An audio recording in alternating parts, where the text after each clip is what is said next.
This video will teach you the basics of jump starting a vehicle.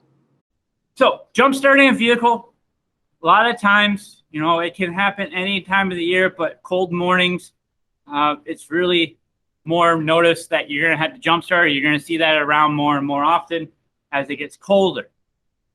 Engines are just like all of you.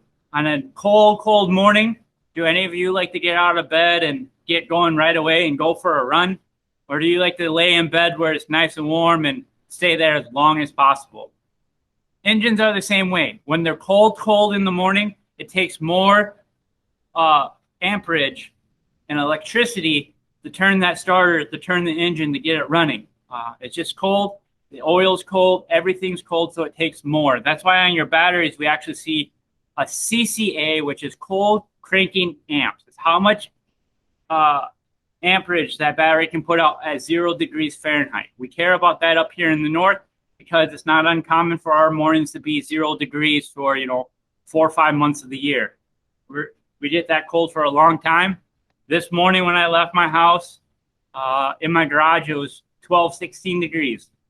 So that's a pretty cold morning. So that's why we care about that CCA instead of CA. Other places go by CA, which is just cranking amps, and that's above freezing. But we care about 0 degrees. We want our cars to start when it's cold out. If you start looking at some vehicles, you'd actually see, the Focus we have in the lab has about a 500 cranking amp battery that's going to be about this big. You go look at a diesel truck or a bigger truck, and they're going to have at least one 750 CCA batteries. Bigger battery can do more work to get that bigger engine turned over on cold mornings. So you're going to start seeing that you go out in the morning, you open your door, no lights come on, your door light doesn't come on, you put your key in, no dash lights come on, your radio won't come on, and you say, oh man, my battery's dead. So if you have a service like AAA, or a lot of car manufacturers now offer jump start services with cars.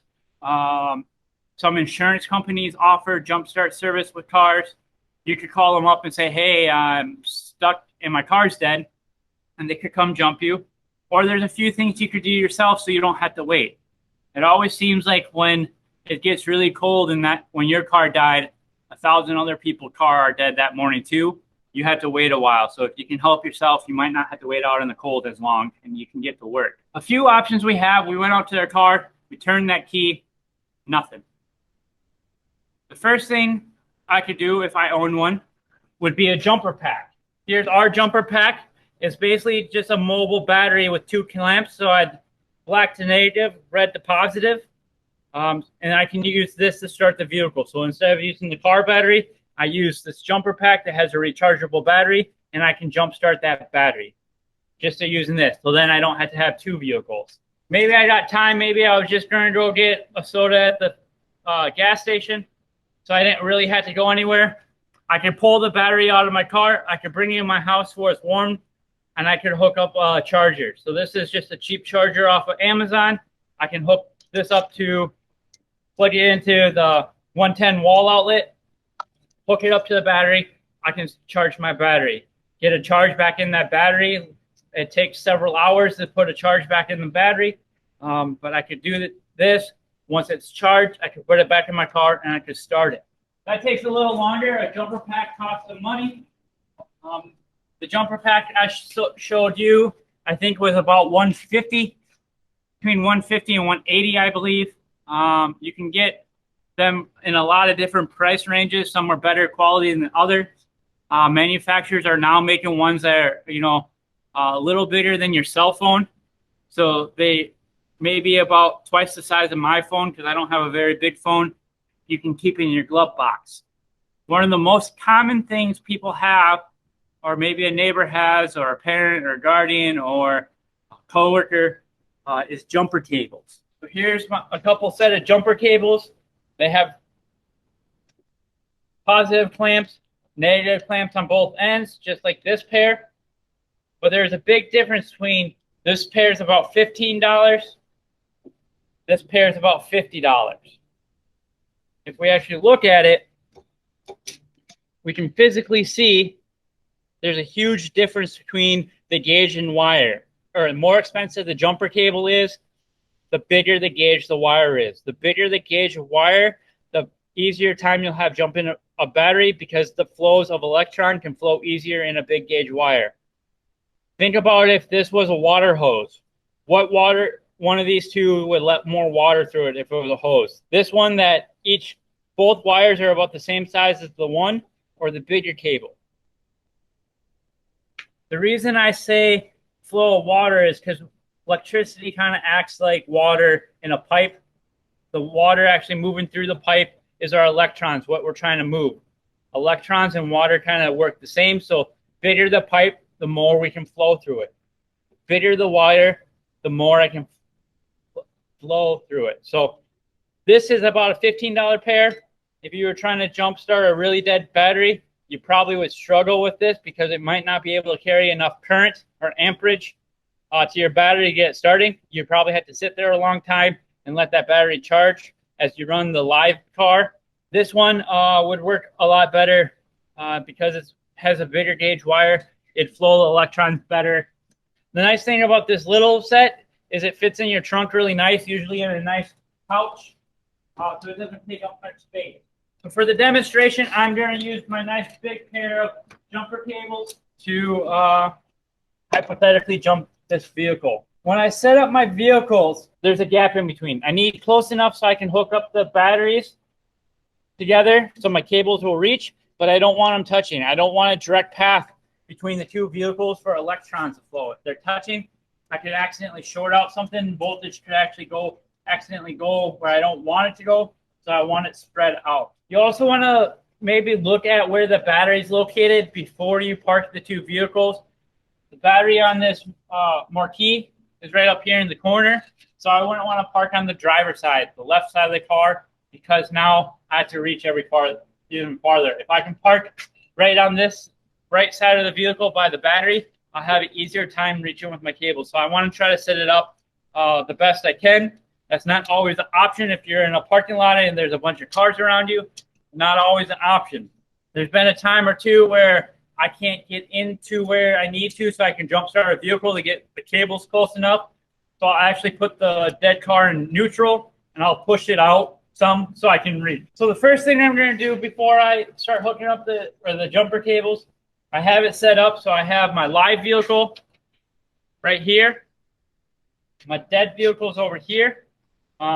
Because I'm doing this myself and to make it easier and safer, that is why I'm using my nice plastic chair here for my live vehicle. I'm going to actually attach it to the plastic because plastic is an insulator and it won't allow voltage through. I highly suggest that when you jumpstart a vehicle, have somebody help you. They don't need to know how to jumpstart a vehicle. I'll literally have somebody help me and I'll hand them the two cables and tell them, stand here like this and don't let them touch. You don't want them once these are hooked up. If I have other end hooked to the battery and do this, I just short circuited the battery and I can cause damage or fire to the car, to the cables, to myself. I hand them the cables and I tell them, stand like this and don't let them touch. Then I can go through and hook it up correctly. That way I know I'm not going to accidentally cause any damage. Like I said, I'm using this plastic chair because plastic's the insulator. My computer, you can't see it right now, is on a metal cart. I wouldn't want to put these on a metal cart and then hook the other end to the battery because that would also short circuit the battery. If it's frozen, you cannot charge or jumpstart a frozen battery. So if you go out, because these are filled with water, so they have metal plates. There's 6 metal plates in here, and then there's water. So you come out and the actual side of the battery would be bowed. It's a sign that this battery's frozen, and you can't try to jumpstart a frozen battery. When they're really cold too, it takes a while to charge if you use like a float charger or a charging pack. So that's why it's nice to bring it in where it's warm. I'm about ready to start. If I didn't know how to jumpstart a vehicle or I hadn't jumpstarted that car before, I would find the owner's manual. I'd look up in the back about jumpstarting the vehicle, and I'll go through and read because some vehicles require different things. Some vehicles, you have to hook it up in a different spot than what you might think. Some vehicles, you might have to pull a fuse to protect some of the circuitry. There's a few little odds and ends that different manufacturers have. So if you've never jump-started that vehicle before, I would take out your owner's manual I would read what that manufacturer wants for that, and then proceed forward. So I have the two cars next to each other. They're not touching. I want it all off. I don't want the live car running. The dead car definitely can't start. That's why we want to make sure our keys are both off. All accessories are off. We don't want to give any extra opportunity for that electron to go to work as fast as it can, because you're going to create a spark. As batteries produce electricity, it off-puts hydrogen gas. Probably somewhere in your education, you've heard of the Hindenburg blimp that had a big fire that burnt, and that was because it was full of hydrogen. Hydrogen is very flammable, so our batteries produce hydrogen as it produces voltage. So if I don't hook up the cables correctly, or say the electrons are ready to go to work and they jump and I make a spark and there's a bunch of hydrogen gas built up around the battery, I can create a fire and it can ignite pretty fast. So that's why we want to turn off all accessories. We want to keep the keys off until we're ready to start them. We want to make sure that we just don't give any extra reasons for that electricity to jump that gap and go to work and maybe possibly start a fire. I have both keys off. I have my vehicles apart so they're not touching. I'm ready to start jumping. Because I'm doing this myself, I have my other end of my cables. I have a set of cables in my hand. I have the others set on the ground. If you're outside in not perfect conditions like our shop, I don't like to set them on the ground, because if there's moisture on the ground or snow on the ground, water is conductive, so electricity can flow through. I could accidentally short it out. So that's why usually you have two vehicles there to jumpstart. So that usually means there's two people there at least. So I hand whoever's helping me the other end of the cables and say, stand there like this, and don't let them touch. And then I go through and do the rest. The order is important because we want to avoid accidentally creating sparks. That's why it's important we hook it up in the right order. So I have my cables. I'm going to start by hooking up the positive on my dead vehicle. Remember, the Grand Marquis is my dead vehicle. I'm going to pick up my other end of my cables. I'm going to hook up my positive on my live vehicle. I'm going to hook up my negative on my live vehicle. And now I had to be careful because now I have voltage and ground to these cables, and these are completely live now. And now I have to hook up my negative on my dead car. The negative on the dead car cannot just go right on the battery, because if there's hydrogen gas hanging out there from the battery trying to produce voltage, and I accidentally spark it because the electrons want to go to work, and it jumps, I can create a spark there. I can create a fire. So my negative one, I want to find a good metal spot somewhere on either the engine or the body of the car to hook it up to. Try to get as far away as possible. Some vehicles, if you look around, they're actually going to be a metal post that sticks off, like on the strut mount tower. Some of it just comes off the side of the body, and it'll say negative post there. And manufacturers purposely put that there so you could ground out jumper cables when you're either trying to jump the vehicle or charge the vehicle. So you need to look around. You need to make sure it's actually metal, because nowadays modern vehicles have so much plastic on it. Plastic's an insulator, so plastic doesn't allow electricity to flow through, so can't be painted. Painted metal doesn't allow, the paint doesn't allow electricity to flow through either, so you need a bare metal spot. Sometimes you can see the alternator, and there's a spot on the back of the alternator that's just straight metal that sticks up that you can attach to. Sometimes there's that bracket, the little post that sticks up that you can attach it to. Sometimes there's a nice, really big nut on the strut tower that holds the strut there that I can attach to, that's bare metal. I find something like that. So on this vehicle, I look around and I have this nice big metal plate that's away from the battery. I'm going to take it and I'm going to hook to it. Now my vehicles are both hooked up. Now I can start jump the dead vehicle. If I tried right away, so I have my live vehicle, my dead vehicle, I'm going to start up my live vehicle, and now the alternator is producing voltage over here. It's charging this battery, and because I have the cables hooked up, it's also charging my dead car. If I try to just jumpstart this vehicle right now and turn this key, I'm trying to start the dead vehicle, completely off the alternator on this live vehicle. So you want to sit and wait, you know, depends how dead it is, could be 10 or 5 to 15 minutes. I like to wait at least 5 minutes of letting the battery charge, because now we're charging up this battery so it has a reserve. So instead of just using straight this alternator power, I also have a reserve in this battery to help the alternator start the dead car. So I like to wait at least 5 minutes. If it's really, really dead, you might have to wait 10, 15 minutes of just letting this one run with this one completely, the key completely off. So I'm going to wait 5, 10 minutes. I wait. And once I have waited with everything off on my dead car, I'm going to then start it. I turn the key. It fires right up. Vroom, vroom, vroom. Now I can disconnect my cables. To disconnect my cables, I'm just going back in opposite order. I still had to make sure the cables don't touch and I don't short out the cables, because even once I take off the negative, I can cause damage. So I'm going to start by taking off my negative clamp that was somewhere on metal.